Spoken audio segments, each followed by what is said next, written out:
നമസ്കാരം. Daily current അഫയേഴ്സിലേക്ക് എല്ലാവർക്കും സ്വാഗതം.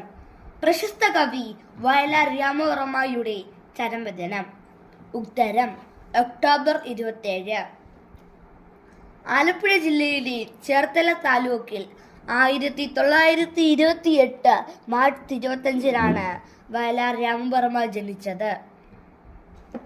നെല്ല്, അതിഥി എന്നീ സിനിമകളിലെ ഗാനങ്ങൾക്ക് മികച്ച ചലച്ചിത്ര ഗാനരചയിതാവിനുള്ള രാഷ്ട്രപതിയുടെ സുവർണ പതക്കം ലഭിച്ചു.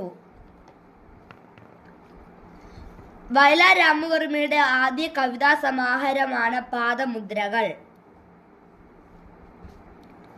ഇന്ത്യയിലെ ആദ്യത്തെ ഡിസൈനർ സുവോളജിക്കൽ പാർക്ക് നിലവിൽ വരുന്നത്. ഉത്തരം Puthur zoological park, Thrissur. Australian designer John കോയാണ് ഇത് ഡിസൈൻ ചെയ്തത്.